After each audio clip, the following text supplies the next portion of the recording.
Welcome to my YouTube channel friends. और आज शेरो शायरी नहीं बल्कि कुछ ऐसी बातों पे हम चर्चा करने वाले हैं जो कि बहुत ज़रूरी है, बहुत अहम है। हम बात कर रहे हैं असर रिपोर्ट 2020 की, और साथ में कुछ ऐसे मुद्दे, अहम मुद्दे जिस पे बेसिकली बहुत ज़रूरी है। तो आप हमारे साथ बने रहिए, पूरा वीडियो देखिए और आपको समझ में आएगा कि हम ऐसी कौन सा मुद्दा है जो उठाने की कोशिश कर रहे हैं और जनता तक पहुंचाने की कोशिश कर रहे हैं। हमारी एक छोटी सी कोशिश है जो लोग जाने, इस चीज़ की सच्चाई को जाने और उस पर सोचने के एक प्रयास करें। तो असर रिपोर्ट 2020 जो कि प्रथम एनजीओ निकालती है, इस बात के लिए निकालती है कि बच्चों की, स्कूली बच्चों की स्थिति क्या है पढ़ाई में, इस चीज़ को देखने के लिए। तो उसी का एक बात है कि लॉकडाउन में कितना प्रभाव पड़ा बच्चों के ऊपर, उसी बारे में हम लोग यहाँ पे चर्चा करने वाले हैं।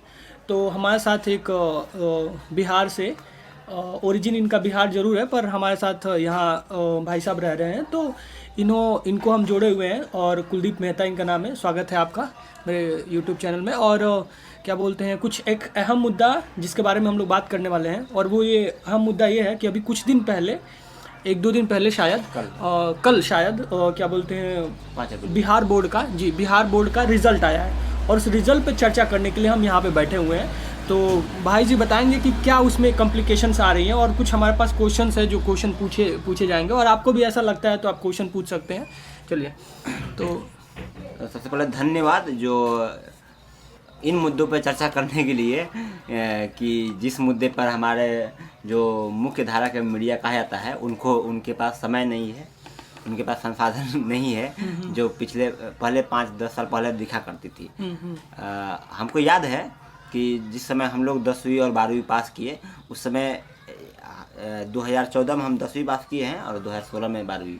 तो उस समय एक ट्रेंड चलता था, एक वर्ड आती थी, टॉपर घोटाला। बिहार में घोटाला के लिए लोग अच्छी तरह जाने जाते हैं, घोटाला है ना। उस समय जैसे कि चारा घोटाला हुआ, है ना, पेंशन घोटाला होता था, यूरिया घोटाला होता था। तो उसी तरह बिहार में एक चीज़ चला था 2014-16 के बीच में, टॉपर घोटाला। ठीक है, तो उसमें एक ही पॉजिटिव मतलब दिख रही थी कि चलो मीडिया रिसर्च करती थी कि अगर जो भी टॉप 10 में बिहार में आ रहे हैं तो उनसे जाकर के उनके मार्कशीट के अनुसार से कुछ सवालें पूछती थी। ठीक है, तो वो चीज़ कुछ अजब गजब तरीका से मतलब तथ्य आती थी। लोग भूल गए होंगे कि जो हमारे समय में जो बिहार बोर्ड से जो लड़की आर्ट्स से पास की थी, तो उससे पूछा गया कि होम साइंस आगे आप क्या करना चाहती है, तो बोलती है होम साइंस लेकर के आगे पढ़ना चाहते हैं। तो उससे पूछा गया कि होम साइंस में क्या पढ़ाया जाता है, तो बोलती है उसमें पॉलिटिक्स के बारे में बताया जाता है। तो इस तरह का मतलब सवाल आया था, तो अच्छा लगा था कि तथ्य निकल के सामने आई। आज दुख की बात है कि हमारे मेन जो मुख्य धारा का जो मीडिया है वो मतलब इलेक्शन और भी चीज़ों के पीछे मतलब ये सब बातें छूट जाती है। ठीक है, तो अच्छा है जो आपने इस पे पहल किया, इस पे चर्चा करने के लिए। हम कुछ तथ्य पे बात करेंगे। एक तो हमारे पास कुछ सवाल है। अब यहाँ पे सवाल के मतलब कोई कुछ निकाल सकता है कि क्या हम किसी आरोप लगा रहे हैं? जी नहीं, आरोप नहीं लगा रहे हैं, बस सवाल है, उसका जवाब मुझे मिल जाए तो बेशक अच्छा होगा। बिल्कुल। हम इस सवाल को जानने के लिए थोड़ा सा हम बिहार बोर्ड का वेबसाइट हम कब से खोल रहे हैं, नहीं खुल रहा है, पता ना क्या दिक्कत है, तकनीकी कुछ दिक्कत हो सकती है। सवाल ये है कि पिछले एक साल से अधिक हो गया बिहार का स्कूल बंद रहा है। ठीक है, बिहार के स्कूल लंबे समय तक बंद रहा है।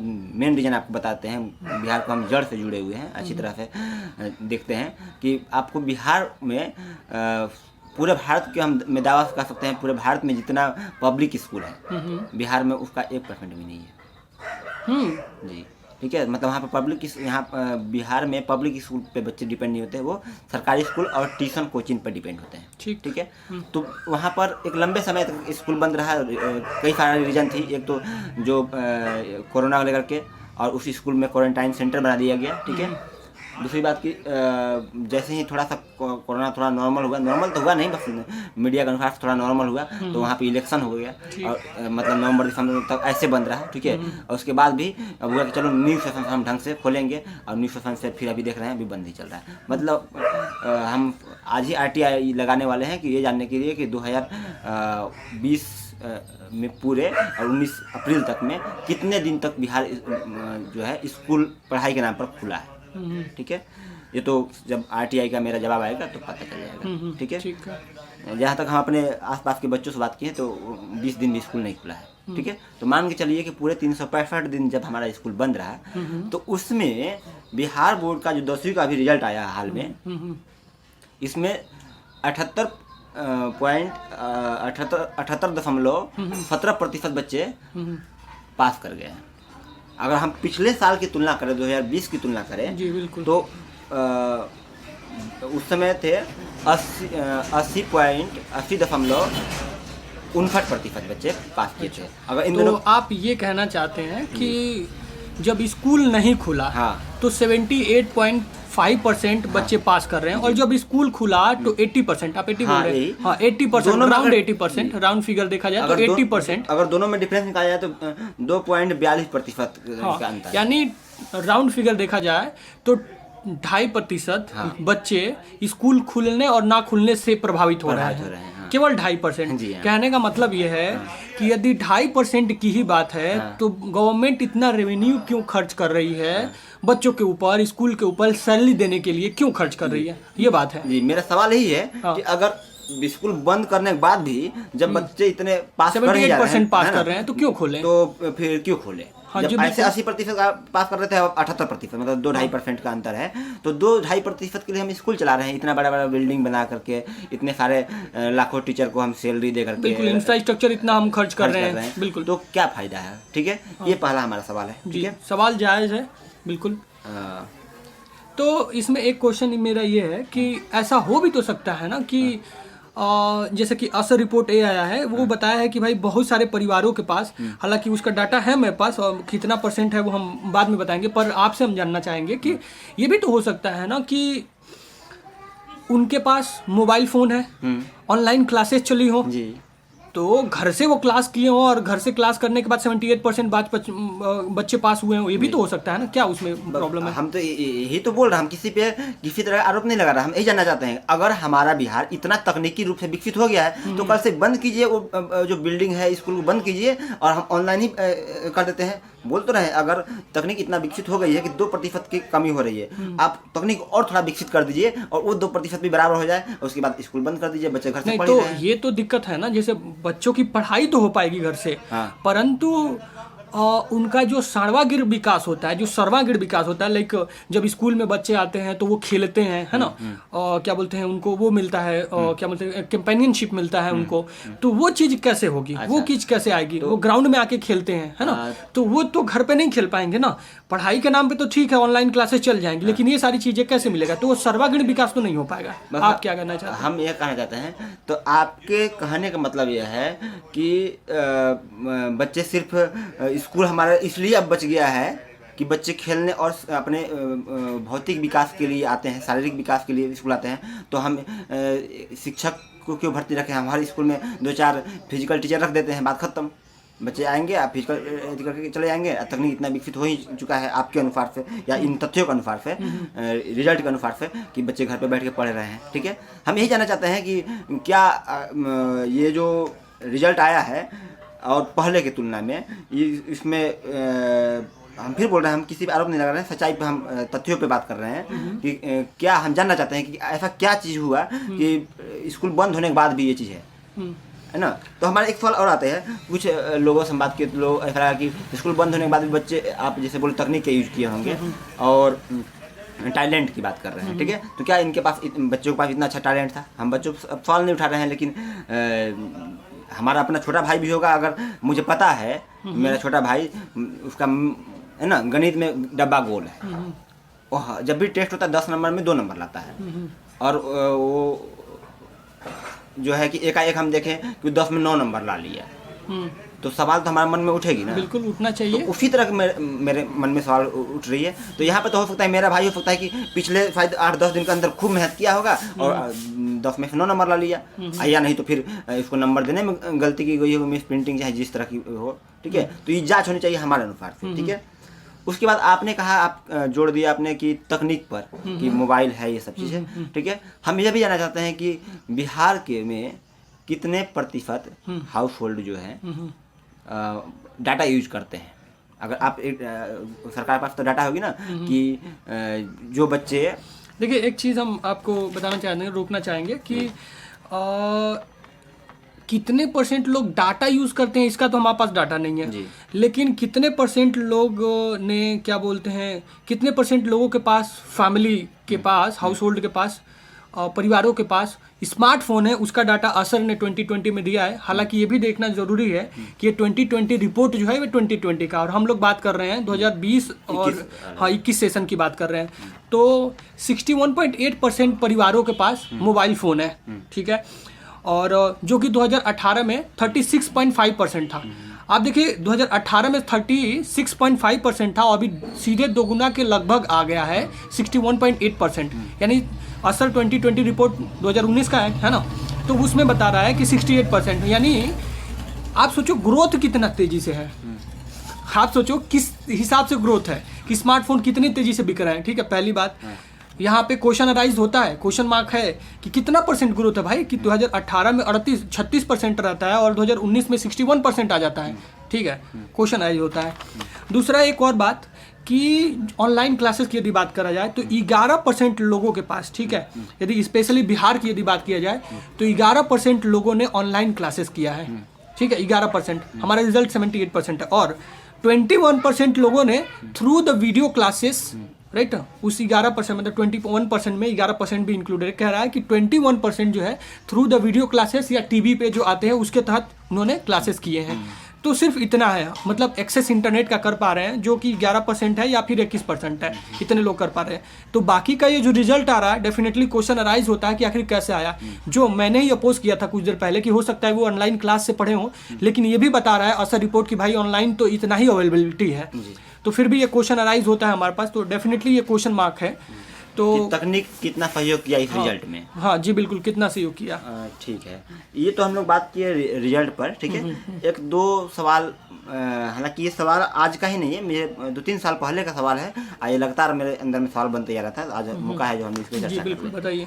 सवाल ये है कि जब हम लोग परीक्षा दिया करते थे 2014-16 के आसपास, तो उस समय परीक्षा होती थी, कॉपी चुक होने में कम से कम 2.5 से 3 से 4 महीने लग जाते थे। ठीक है, और अभी जो एक रिजल्ट आया है 5 अप्रैल को, बिहार बोर्ड के ऑफिशियली वेबसाइट पे दिया है। 5 मार्च से उन्होंने कॉपी चेक करना शुरू किया और 5 अप्रैल को आप रिजल्ट जारी कर देते हैं। मतलब पूरे कॉपी चेक करने से लेकर के कहने का मतलब 1 महीना, राउंड फिगर हम बात करें ना, 1 महीने में कॉपी आप रिजल्ट इशू कर दिए। तो इसमें ये तो अच्छी बात है ना कि हमारे पास एफिशिएंसी आ गई है। भाई जो 3.5 महीने में हो रहा था, अब 1 महीने आज हमारे पास 1 महीने में हो जा रहा है, तो एफिशिएंसी आ गई है। और बाकी का 1 महीने हम सरकार उसको इलेक्शन में लगा सकती है, टीचर्स को किसी और जगह पे काम ले सकती है, वो तो ठीक है ना, इसमें क्या है, एफिशिएंसी आई है, उसमें क्या दिक्कत है, बताइए। हम ये जानना चाहते थे कि जहाँ तक हमें पता है ना, हमें क्या आप खुद फर्ज कर सकते हैं कि 2014 के बाद से 2011 के बाद से बिहार में किसी प्रकार की शिक्षक बहाली नहीं हुई है। शिक्षक की बहाली नहीं हुई है, बहाली नहीं हो, ओके, ठीक, भर्ती नहीं हुई है। मतलब ये कहा कि शिक्षकों की संख्या में किसी तरह की बढ़ोतरी नहीं की है, शिक्षक उतने ही है। और हम लोग जब पास किए थे तो उस समय जो है कि 14 लाख के आसपास स्टूडेंट थे, अभी जो 16 लाख से ऊपर स्टूडेंट थे। तो मतलब बच्चे बढ़े, बच्चों को कॉपियाँ बढ़ी, शिक्षक उतने ही है। अब हमें जानना था किस तरह की तकनीक यूज किया गया, ऐसा क्या किया गया कि 1 महीने में ही रिजल्ट दे दिया गया, उतना ही शिक्षक थे तब, अब उतने ही शिक्षक है। ठीक है, इन 4-5 सालों में ऐसा क्या तकनीक उपयोग किया जा रहा है कि यहाँ पर 1 मिनट के लिए मैं बता रहा हूँ। ठीक है, आपको पता होगा कि इस बार के 30 मार्क्स जो है 50%, ओके, ये भी बात जानने वाली अहम है। कि जो आप बिहार बोर्ड की बात कर रहे हैं कि इतने ही कम टाइम में कितना जल्दी से चेक हो गया, क्या है कि 50% ऑब्जेक्टिव हो गया है वहाँ पे। तो अब ऑब्जेक्टिव जो सब्जेक्ट है, अरे क्या बोलते क्वेश्चन है, उसको चेक करने में तो टाइम नहीं लगेगा। ठीक है, तो यहाँ तो मान सकते हैं कि हाँ डेफिनेटली पॉसिबल है 1 महीने में। ठीक है, ये सवाल हम आपको इसीलिए सवाल में ही पहले हम बता देते कि ये सवाल मेरे अंदर में 2-3 साल से आ रही है। अच्छा, तो आप अगर पिछले बार की बात करें, पिछले बार में हमको लगता है 30 से 35 दिन के अंदर रिजल्ट आ गया था। तो लेकिन पिछले बार तो कोरोना से पहले पेपर हुआ और कोरोना के बाद रिजल्ट आ गया, जस्ट आ गया, तो तब भी यही हुआ। मतलब बहुत जल्दी रिजल्ट आ गया पिछले बार, लेकिन पिछले बार तो कोई ऑब्जेक्टिव नहीं थी। तो इस सवाल में ठीक तब क्या है, सवाल तो बनता है, आपने ये जानना सही चाहते हैं कि बस क्या तकनीक की उपयोग हो रही है कि इतना जल्दी रिजल्ट आ रही है, या तकनीक यूज नहीं हो रही है। तो मुझे तो नहीं लगता कि सब्जेक्टिव क्वेश्चन में चेक करने में कोई तकनीक यूज करता है, वो शिक्षक ही चेक करते हैं। अब सवाल यह उठती है, क्या उस समय जो शिक्षक चेक कर रहे थे, हाँ, बिल्कुल, उस समय कामचोर थे, ये आजकल काम अधिक कर रहे हैं? हाँ जी बिल्कुल, ये सवाल बनता है जी। भाई। यदि ये सही है कि 1 महीने में कॉपी 16 लाख लोगों का चेक किया जा सकता है, तो उस समय कामचोर थे और वो शिक्षक नया तो रिक्रूट हुए नहीं, आप भी वही है ना। तो आज ऐसा क्या चीज हो गया, कौन सा ऐसा आपने क्या बोलते हैं उनका काउंसलिंग कर दिया कि वो लोग ये इतना एफिशिएंट हो गए, इतना दक्ष हो गए कि भाई 1 महीने में। हाँ जी बिल्कुल, क्वेश्चन बनता है। ये हमारा सवाल है बिहार बोर्ड प्रशासन से, ठीक है। हालांकि हम जो लीगली होती है RTI के द्वारा हम इस सवाल को डालेंगे, ठीक है। ये है उसके बाद थोड़ा सा इन सभी से मुद्दे से हट के बात करें, एक टॉपर की बात आती है, ठीक है। हमारे जमुई में एक स्कूल है ना, वो सिमुलतुला नाम का कोई एक स्कूल है, पब्लिक स्कूल है, ठीक है। तो मतलब आप पिछले 2010 के बाद से ना 2015 के बाद से आप देख लीजिए डाटा निकाल के, हर साल उसी स्कूल के बच्चे टॉपर होते हैं, ठीक है। अब यहाँ पे कोई आप फर्क नहीं कर सकते हैं, क्योंकि वो स्कूल में एडमिशन हम आप जैसे मतलब कोई आम आदमी के लिए नहीं होता है, ठीक है। उसमें आप ये सोचिए, उसमें एडमिशन करने के लिए उसका एक टेस्ट होता है। अब टेस्ट पता है कौन लेता है? बिहार बोर्ड खुद लेता है, बढ़िया, ठीक है। अब बिहार बोर्ड खुद टेस्ट लिया, तो सीधी बात है कि कितना टैलेंट बच्चे होंगे कि वही हमको लगता है कि बहुत कम बच्चे आते पास करते हैं, लाखों बच्चे फार्म भरते हैं, उसमें बच्चे पास होते हैं, और उसमें से पढ़ने के बाद वो टॉपर बनते हैं, ठीक है। अब भैया आप पहले ही उसे एक परीक्षा ले चुके हैं, उसमें से आप क्रीम निकाल करके आप फिर इन बच्चों के साथ कंपटीशन में दिखा रहे हैं कि ये बच्चे मतलब बिहार टॉप कर रहे हैं, अच्छा। ठीक है। तो इस तरह का भी शिक्षा प्रणाली जो है, क्योंकि हम जब पास किए तो हम उन टॉपरों को देखे, तो उनकी टॉपरों का जब बैकग्राउंड निकाले तो जब उनके बड़ा आश्चर्य लगा, भाई वो तो ऑलरेडी पहले से वो क्रीम थे, अच्छा, ठीक है। और आपको जरा मतलब सोच के आश्चर्य लगेगा कि ये जो उस स्कूल का कॉन्सेप्ट पता है क्या है? जब बिहार का विभाजन नहीं हुआ था तो झारखंड रांची में एक स्कूल था नेतर हाट करके, तो वो जब इसी तरह का सिस्टम से चलता है। जब बिहार से अलग हो गया तो नीतीश जी का वो हुआ कि हम इनका ड्रीम प्रोजेक्ट बन गया कि इस तरह का स्कूल हम अपने यहाँ भी एस्टेब्लिश करें। तो आपको बता दें, जमुई जो एरिया है ना, वो समझ लीजिए कि जो छोटा नागपुर का पहाड़ी एरिया आता है ना, उसी का वो पार्ट है, ठीक है। तो एक तरह जंगल के बीच में वो स्कूल है, ठीक है। अब उस स्कूल से आप मतलब इतना ज़्यादा तकनीक है, उसमें हम अभी पढ़ रहे थे, तो इतना ज़्यादा फैसिलिटी, इतना ज़्यादा तकनीक है, तो या तो आप जब इस तरह का मॉडल आप वहाँ पे प्रस्तुत किए तो पूरे बिहार में कर देते तो बड़ा मजा आता। आप कंपेयरिंग छोड़ दीजिए कि फिर तो सारे बच्चे टॉप कर जाते हैं, नहीं करते, उस पर हम मुद्दा बात नहीं करते। जब वो फैसिलिटी एक स्कूल में दे सकते हैं तो और स्कूल में आप देने की कोशिश कीजिए। जब मुख्यमंत्री का ये ड्रीम प्रोजेक्ट है, तो एक स्कूल के लिए ड्रीम प्रोजेक्ट हो सकता है मुख्यमंत्री के लिए, हमें नहीं लगता कि ये मतलब सकारात्मक बात है, ठीक है। एक स्कूल का प्रिंसिपल के लिए, एक स्कूल के लिए ड्रीम प्रोजेक्ट हो सकता है, एक मुख्यमंत्री के लिए, एक CM के लिए एक स्कूल ड्रीम प्रोजेक्ट हो, ये थोड़ा सा बहुत छोटी बात है। हाँ बिल्कुल जी। ये बात है। और भी कोई क्वेश्चन है तो बताएं, वरना हम एक क्वेश्चन हाँ सवाल कीजिए, फिर हम आएंगे अपने सवालों पे। एक चीज़ ये है कि बिल्कुल सही बात है, हम लोग क्या बोलते हैं उस पर अच्छा चर्चा कर रहे हैं, पर एक चीज़ उसमें हमें थोड़ा खटक रही है बात। जैसे कहीं ऐसा तो नहीं है ना कि ये सारी चीज़ें इस बात के लिए है कि हम लोग जद्दोजहद कर रहे हैं, कब से हम लोग कर रहे हैं, मतलब इंदिरा गांधी के टाइम से हम लोग कर रहे हैं कि भाई साक्षरता हम बढ़ाएं, ठीक है, वो बढ़ाएं।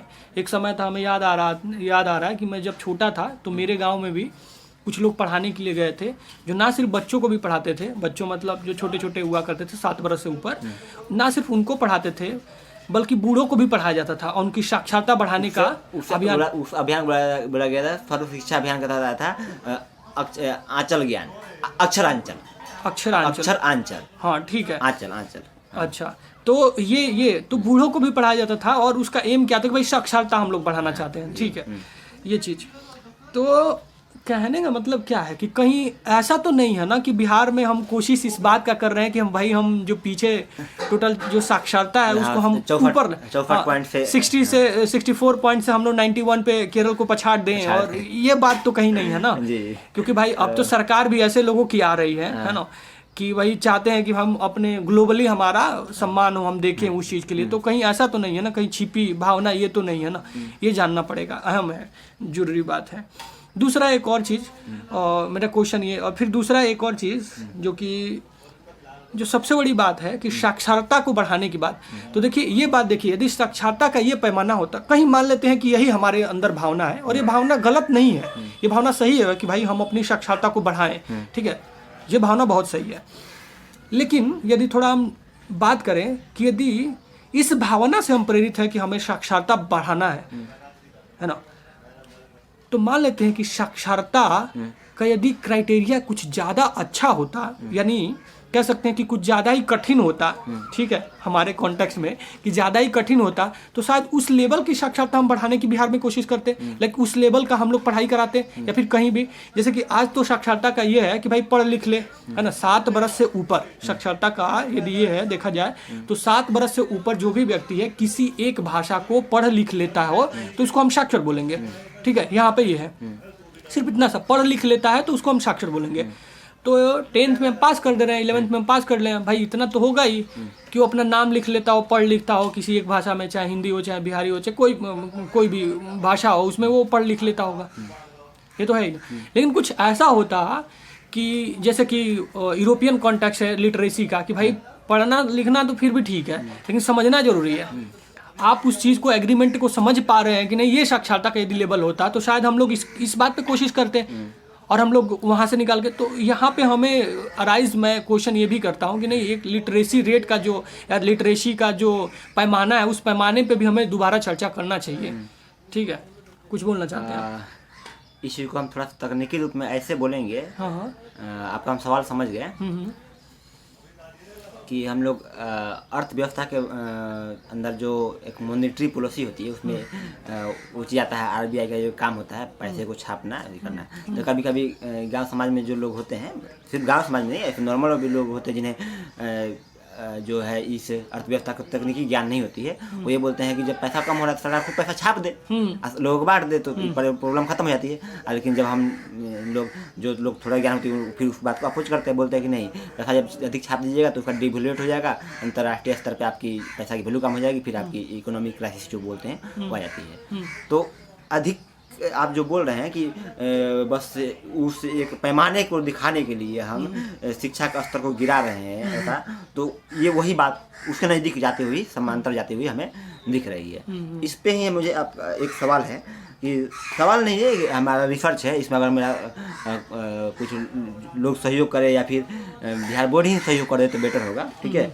या मेन स्ट्रीम का मीडिया ही सहयोग कर दे, हमारे पास उतना बड़ा टीम नहीं है। हम और आपको बता दें कि इतना सारा सवाल मेरे पास आती कहाँ से है, तो न तो मैं किसी राजनीतिक पार्टी से संबंधित ही हूँ और ना ही किसी विशेष जो है, ये सवाल पूछने के लिए किसी राजनीतिक पार्टी से जरूरत नहीं है, हमारे सहयोग नहीं है, हमारे यहाँ पता है आप स्वतंत्र हैं और आपके दिमाग में आ सकता है सवाल, आप पढ़ते हैं लिखते हैं तो आ सकता है, कोई भी व्यक्ति के, जरूरी नहीं किसी राजनीतिक पार्टी से। हम यही चाहते हैं, लेकिन होता क्या है कि हम जब भी कोई सवाल पूछते हैं तो तुरंत हमारे समाज को में सवाल को बांट देता है, या आप या लेफ्ट से हो या राइट से हो, ये सबसे, या सेंटर से हो, हाँ ठीक है, या सेंटर से हो, ठीक है। तो हम पहले बताते हैं, हम लेफ्ट राइट की बात नहीं है, हम तथ्यों पर बात करते हैं, और हम सवाल इसलिए पूछते हैं कि हमें सवाल पूछने के लिए सिखाया गया, क्योंकि मैं एक राजनीतिक विज्ञान का छात्र रहा हूँ और अभी भी हूँ, ठीक है, तो इसलिए राजनीतिक विज्ञान के छात्र तो तथ्य पे बात जरूर करेंगे। जी बिल्कुल। तो अगला सवाल मेरा ये है कि जो ठीक है, हम जैसे बोले सिमुलतला स्कूल का जो बच्चे हर साल टॉपर करते हैं, उसके साथ साथ और भी बच्चे हैं, सिर्फ उसी स्कूल के नहीं, कि इस बार 101 बच्चे टॉप 10 में जगह बनाए हैं। वाह वाह, क्या बात, ठीक है, अच्छा बात है। तो हम कहते हैं कि पिछले अगर आप 10 साल के हम एक डाटा निकालें कि 10 साल 2010 से लेकर के 5 साल का ही, 2010 से लेकर 2015 के बीच में जो बच्चे पास किए, 15 के बाद जो पास किए अभी शायद संघर्षरत ही होंगे, ठीक है, वो अभी क्या कर रहे हैं, मतलब अगर 10 साल पहले अगर वो 10वीं पास किए थे, 8 साल पहले अगर वो 12वीं पास किए थे, तो वो अभी क्या कर रहे हैं। वो टॉपर थे तो भाई टॉपर थे, अगर वो 98% 97% नंबर लाए, ठीक है, तो वो क्या कर रहे हैं, ठीक है। उसके बाद फिर हम 2015 से 20 के बीच में बात कर रहे हैं, वो क्या कर रहे हैं। यहाँ पर ये सवाल हमारा इसलिए है कि हम अपने आसपास जिन लड़कों को जाने, तो पहले बताते हो हम जिन्हें जानते हैं वो टॉपर नहीं है, ठीक है, लेकिन वो मेरा खुद के जो परिणाम था 10वीं 12वीं में उससे बेटर लाए, लेकिन वो जो है कि उन्हें जहाँ तक मैं जानता हूँ किसी की काबिलियत में मैं सवाल नहीं उठा रहा हूँ, लेकिन तथ्य तो तथ्य है। वो आज भी जो है पूर्ण रूप से मतलब वो कह सकते हैं बेरोजगार हैं, ठीक है। और अब बेरोजगार का हमें यहाँ मात्रक रख दिया गया ना, अगर कोई बच्चा कोई लड़का है 18 या 21 साल तक हो गया है तो उसको हम बेरोजगार के श्रेणी में मानने लगते हैं। आप मानिए ना मानिए, हमारे बिहार के जो बाप जो होते हैं ना, माँ बाप होते हैं, पड़ोसी जो होता है वो मान लेता है कि ये मतलब 12वीं कर लिया, अभी तक ये कुछ नहीं कर रहा, मतलब इसको बेरोजगार की श्रेणी में डाल देते हैं, ठीक है। तो वो क्या कर रहा है, उसके बाद आप एक बार उन जो टॉपर थे आज उनकी एक छोटा सा इंटरव्यू लीजिए, मेंटलिटी देखिए, तो उनकी सोच कितनी विकसित हुई है ना। हाँ, ये बात है। मैं लाइक मान लो कुछ नहीं कर रहा, हो सकता है कि बड़ी पढ़ाई मतलब कर रहा हो, उत्तरोत्तर पढ़ाई, ऊपर उच्च पढ़ाई, उनकी मानसिकता की जांच की जाए तो उनका सोच क्या है। ऐसा तो नहीं कि वो आज कुंठिता में जी रहा है। हम बोल रहे हैं कि आपको बहुत ऐसे लड़कियों को हम देखे, ऐसे लड़की को देखे कि उनमें मतलब जब अच्छा नंबर आया गया तो एक समय तक उत्साह थी कि वो उसी के अनुसार से एक सपना बुन लिया था, लेकिन जैसे जैसे 1 साल 2 साल बाद उसे घर की परिस्थिति, समाज की परिस्थिति और भी बहुत सारी चीज़ें उन्हें दिखने लगा, तो उसकी सपने जब टूटने लगी तो उसमें कुंठिता आने लगी। अब फिर आज वो मतलब कि उसका स्थिति बहुत अच्छा नहीं है। इसका एग्जाम्पल एक आपको बताते हैं, बड़े आश्चर्य की बात है कि हमारे बिहार बोर्ड से कोई भी लड़का टॉपर होकर के भी दिल्ली विश्वविद्यालय में रेगुलर से एडमिशन नहीं करा सकता है। और वो क्यों? क्योंकि आप ठीक है, अभी बिहार बोर्ड का 12वीं का रिजल्ट आया है ना, पिछले 10 दिन पहले आया है रिजल्ट। तो उसमें आप देखिए जो टॉपर की है, 2-3 लड़की हमको लगता है टॉपर की है, टॉप की है, 3 लड़के लड़की हैं, वो लोग टॉप किए हैं हमको लगता है 87% के आसपास, 87-88% के आसपास नंबर लगा के। और आपको पता होगा कि जो दिल्ली विश्वविद्यालय का कटअप आती है वो जो है 97 प्लस ही आती है ना। नहीं देखिए, ये तो आप ठीक कह रहे हैं, मतलब ये क्वेश्चन जायज़ है, पूछना चाहिए, पर ये तो पूरे व्यवस्था पे है। जैसे यूपी बोर्ड का भी यही हाल है भाई साहब, ठीक है, कभी 97% आ ही नहीं सकता यूपी बोर्ड में, नहीं आ सकता, नहीं आया है, ठीक है, 97-98% नहीं आ सकता। वही हम कुंठिता ला रहे हैं कि अब देखिए एक केरला का बच्चा स्टेट टॉप करता है या डिस्ट्रिक्ट टॉप करता है तो उसका होता है कि हम DU में जाकर पढ़े और आकर DU में एडमिशन करके पढ़ने लगता है, ठीक है। तो बिहार वो भी एक स्टेट टॉपर है और ये भी एक स्टेट टॉपर है, मान लेते हैं बिहार का चाहे यूपी का चाहे आप MP का जिसका बात कीजिए। तो लेकिन अब सोचिए कि जब हम बिहार की बात करते हैं, आप उत्तर प्रदेश की बात करते हैं, MP की बात करते हैं, अब इन तीनों का राज्यों का अगर पॉपुलेशन को मिला दीजिए तो सोचिए कि मतलब भारत का एक है ना 1/4 तो 1/4 से तो अधिक हो ही जाएगा, ठीक है। तो हम क्या कर रहे हैं, शिक्षा का जो मुख्य धारा है, जो हम लोग हर किसी का, आपका भी सपना होगा शायद, अच्छा है कि आप तो काशी हिंदू विश्वविद्यालय से पढ़े हैं, है ना। हमारा भी सपना था कि हम दिल्ली विश्वविद्यालय से रेगुलर का छात्र हो, हम नहीं हो पाए ना। तो इस तरफ हम टॉपर नहीं रहे तो मेरे अंदर में ज़्यादा कुंठिता नहीं, क्योंकि हम उतना लंबा सपना पाले नहीं। लेकिन हम उनकी बात करते हैं जो टॉपर रहे, जो सपना पाले, और जब वो दिल्ली विश्वविद्यालय जैसे कॉलेजों में एडमिशन नहीं ले पाए तो वहाँ से कुंठिता चालू हो जाती है।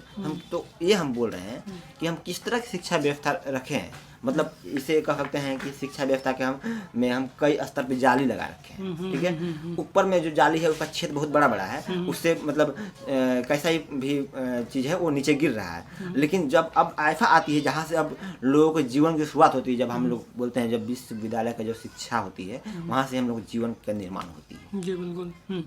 वहाँ से एक ऐसा जाली लगा रखे हैं जिसपे छेद मतलब दिखता ही नहीं है ना। जिसको छेद को देखने के लिए आपको जो है कि सूक्ष्मदर्शी की ज़रूरत होगी। तो उसके वहाँ से आप शिक्षा का आप स्तर बांट दे रहे हैं, ठीक है। अब वहाँ से आप हम बोल रहे हैं है ना कि DU के ही प्रशासन को बोल रहे हैं, आप ही रिपोर्ट दे दीजिए कि आपके यहाँ स्टेट से कितने बच्चे आते हैं और CBSE बोर्ड से कितने बच्चे आते हैं। हाँ जी बिल्कुल, ये क्वेश्चन बिल्कुल जायज़ है जी, ठीक है। अगर CBSE से ही अधिकतर 99% बच्चे CBSE से आते हैं तो फिर बोर्ड के बच्चे को आप किस रूप में देख रहे हैं, फिर बोर्ड व्यवस्था क्यों है?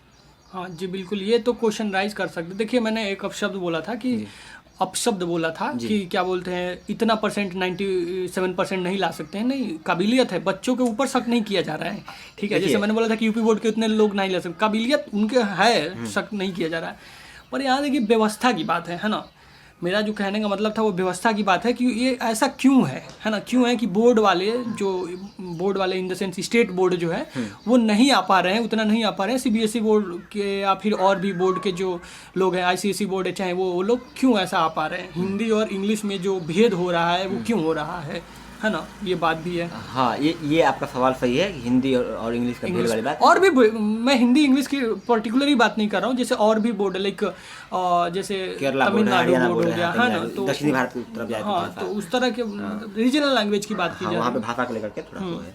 तो ये सारा जो हम लोग का सवाल है, तो पहली बात तो किसी पार्टिकुलर किसी व्यक्ति पे का टच नहीं है। और सरकार, देखिए हम लोग जनता है तो है ना, तो हम लोग सवाल पूछना बनता है। तो हमारा सारा जितना भी कोई आरोप नहीं है, सवाल है। अगर सवाल को जवाब मिल जाए तो संतुष्ट हो जाएंगे हम भी। आपको लगता है कि जवाब मिलेगा? अब आप एकदम फ्री होके सोचिए, आप किसी को टैग भी कर दोगे तो आपको लगता है कि जवाब मिलेगा? वो देखेंगे भी तो जवाब देंगे? नहीं देने वाले हैं। हम इस तरह के कई तरह के सवाल समय समय पर करते आए हैं, नहीं मिला है। लेकिन फिर भी हम कहते हैं कि मुझे अपने लोकतांत्रिक व्यवस्था पे फिर भी भरोसा है ना। जैसे आप एक बार अच्छा बात भरोसा है तभी तो हम लोग ये कर रहे हैं। आप बोलते हैं ना कभी कभी कि वो वाली बात की अगर ये भ्रम है तो भ्रम रहने दो। तो ये हमारे अंदर भी अभी अगर ये भ्रम ही अगर आपके नज़र में है, किसी की नज़र में है कि ये भ्रम ही है कि लोकतंत्र है, तो हम कहते हैं भ्रम अभी भी है और रहेगा, ठीक है।